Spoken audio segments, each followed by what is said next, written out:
देखिए, अधिकांश स्टूडेंट यही सोचते हैं कि 10th कर ले यानी टेंशन खत्म, लेकिन हमको लगता है कि टेंशन का शुरुआत जो है 10th के बाद ही होता है और लाइफ में कभी टेंशन जाता नहीं है।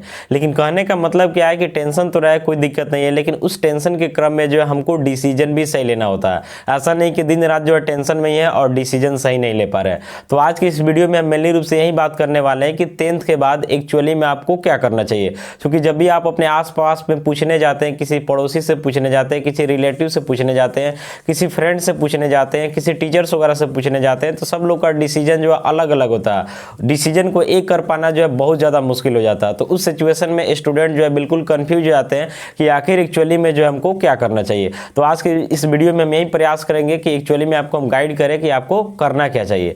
तो देखिए, सबसे पहले कुछ पॉइंट वाला बात है, इसको आप माइंड में रखिएगा, फिर हम आगे बात करेंगे। पहला पॉइंट वाला बात क्या है कि कभी भी अपने स्ट्रीम का सिलेक्शन आपके अपने मार्क्स को देख करके नहीं करना है। यानी कहने का मतलब है कि बहुत सारे स्टूडेंट होते हैं ना, सोचते हैं कि मेरा मार्क्स बहुत ज़्यादा आया है तो चलो हम साइंस ले लेते हैं, थोड़ा कम आया है तो कॉमर्स ले लेते हैं, और बहुत कम आया तो चलो आर्ट्स ले लेते हैं। तो ऐसा काम बिल्कुल नहीं करना है। दूसरा बात माइंड में क्या रखना है कि अपने आसपास, अपने पड़ोसी, अपने रिलेटिव को भी देख करके कोई डिसीजन नहीं लेना है।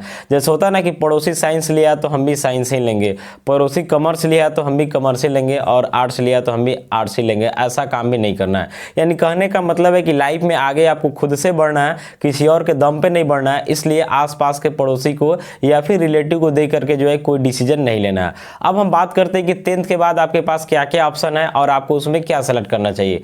तो 10th के बाद ऑप्शन का तो कमी नहीं है। बहुत सारे स्टूडेंट ITI वगैरह भी करते हैं, बहुत सारे स्टूडेंट डिप्लोमा वगैरह कर लेते हैं, बहुत सारे स्टूडेंट मतलब पॉलिटेक्निक वगैरह भी कर लेते हैं। तो कहने का मतलब है ये आपके ऊपर डिपेंड करता है। लेकिन मेनली रूप से देखा जाए तो स्टूडेंट ज़्यादा मूव करते हैं 3 स्ट्रीम में, साइंस, आर्ट्स, कॉमर्स। यानी इंटरमीडिएट में जब मूव करते हैं तो 3 स्ट्रीम उनके सामने दिखाई देता है। पहला साइंस है, दूसरा आर्ट्स है और तीसरा क्या है, कॉमर्स है। तो स्टूडेंट के माइंड में पहले से एक माइंडसेट होता है कि हम साइंस लेते हैं यानी हम एक रिस्पेक्टफुल पर्सन माने जाएंगे, हमको लोग रिस्पेक्ट ज़्यादा देंगे। कॉमर्स लेते हैं तो थोड़ा रिस्पेक्ट कम देंगे, और आर्ट्स लेते हैं तो लोग बोलेंगे क्या कि इसको पढ़ने वढ़ने का मन नहीं है इसलिए आर्ट्स ले लिया। तो इन सब बात को जो माइंड से निकाल करके डस्टबिन में डाल देना है। तो आपको एक्चुअली में करना क्या है, सबसे पहले आपको हम बता देना चाहते हैं। अगर आप देखिए, पहले ही आपको स्टार्टिंग में बता दें कि अपने मार्क्स को देख करके जो आप अपने स्ट्रीम का डिसीजन नहीं लीजिए। साथ ही साथ अपने आसपास, अपने पड़ोसी, अपने रिलेटिव को भी देख करके जो है स्ट्रीम का डिसीजन नहीं लीजिए। अगर आपको लगता है कि नहीं हमको इंजीनियरिंग वगैरह फील्ड में जाना है, मेडिकल वगैरह फील्ड में जाना है, हमारा साइंस सब्जेक्ट जो है पहले से स्ट्रॉन्ग है, मैथ वगैरह पहले से स्ट्रॉन्ग है, तो आप साइंस में आ सकते हैं। साइंस में आने के बाद भी आपके सामने 2 ऑप्शन दिखाई देता है। पहला ऑप्शन दिखता है इंजीनियरिंग वाला, दूसरा ऑप्शन दिखता है मेडिकल वाला। तो इंजीनियरिंग वाला ऑप्शन दिखता है तो इसमें आप फिजिक्स, केमिस्ट्री, मैथ जनरली लेते हैं, बाकी एक्स्ट्रा में 2 सब्जेक्ट रहता है। फिर इसके बाद अगर हम लोग आते हैं मेडिकल वगैरह में तो इसमें हम लोग फिजिक्स, केमिस्ट्री, बायो लेते हैं और एक्स्ट्रा में 2 सब्जेक्ट वगैरह रहता है।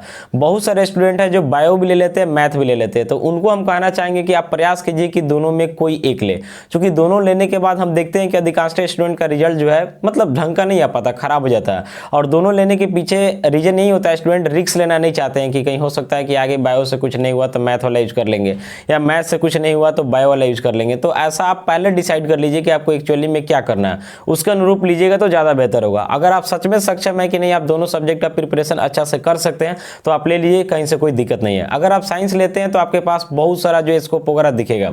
जैसे मान लेते हैं कि आप इंजीनियरिंग के फील्ड में जा सकते हैं, मेडिकल के फील्ड में जा सकते हैं। इसके अलावा भी बहुत सारा सेक्टर है जो साइंस से जुड़ा हुआ है, लगभग सारा सेक्टर में जो आप साइंस से जा सकते हैं। इसके बाद बात करते हैं कॉमर्स का। तो कॉमर्स में अगर आप जाते हैं तो उसमें भी आपका मैथमेटिक्स वगैरह थोड़ा सा स्ट्रांग होना चाहिए, ताकि उसमें अकाउंट वगैरह भी पढ़ना होता है, इकोनॉमिक्स वगैरह पढ़ना होता है, बिजनेस स्टडी वगैरह पढ़ना पड़ता है। उसमें आपको मेनली रूप से जो है बैंकिंग वाला सेक्टर दिखाई देता है।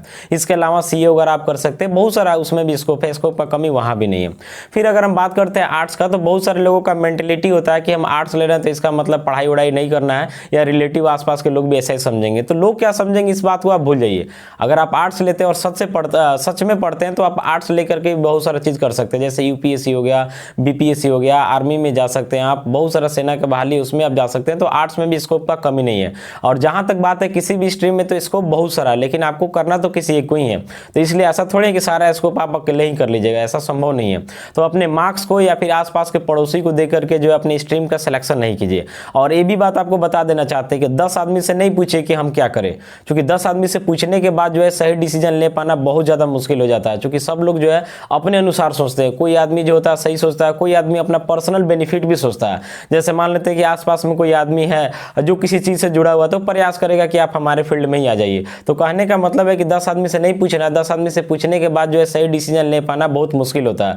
तो आप अपने माइंड को कांस्टेंट कीजिए और आप डिसाइड कीजिए कि एक्चुअली में जो है हमको साइंस लेना चाहिए कि आर्ट्स लेना चाहिए कि कॉमर्स लेना चाहिए। एक बात जरूर है कि अगर आप साइंस लेते हैं तो आपको मेहनत जो है कुछ ज़्यादा करना पड़ेगा, कॉमर्स लेते हैं तो उसके कंपेयर में थोड़ा कम भी कीजिएगा तो काम चल जाएगा, और आर्ट्स लेते हैं तो थोड़ा और कम कीजिएगा तो काम चल जाएगा। लेकिन ऐसा बात बिल्कुल नहीं है कि जो स्टूडेंट साइंस ले लिया वो सक्सेसफुल हो जाएगा और जो आपका कॉमर्स ले लिया उससे कम सक्सेसफुल होगा और जो आर्ट्स लेगा वो और कम सक्सेसफुल हो जाएगा। ऐसा बात बिल्कुल नहीं है। यानी आपकी सफलता का गारंटी आपका स्ट्रीम नहीं ले सकता। ऐसा बात नहीं है कि साइंस ले लेने का मतलब आप एक सक्सेसफुल पर्सन हो ही गए और आर्ट्स ले लेने का मतलब अनसक्सेसफुल होगा। ऐसा बात बिल्कुल नहीं है। आप किसी भी स्ट्रीम को लीजिएगा तो आपका मेहनत ही डिसाइड करेगा कि आगे आपका फ्यूचर में क्या होने वाला है। यानी स्ट्रीम आपके फ्यूचर को डिसाइड नहीं कर सकता, आपके फ्यूचर को डिसाइड आपके स्ट्रगल करेगा, आपका मेहनत करेगा। इसलिए जो भी स्ट्रीम लीजिए उसमें अपना 100% दीजिए और बाकी स्ट्रीम को भूल जाइए। बाकी कौन फ्रेंड क्या लिया है, कौन रिलेटिव क्या बोल रहा है, इस बात को भूल जाइए और उसमें अच्छा से मेहनत कीजिए, अपने गोल पे फोकस कीजिए और जल्द से जल्द जो है अपने एम को पूरा कीजिए। सभी लोग बाद में आपके पक्ष में आ जाएंगे।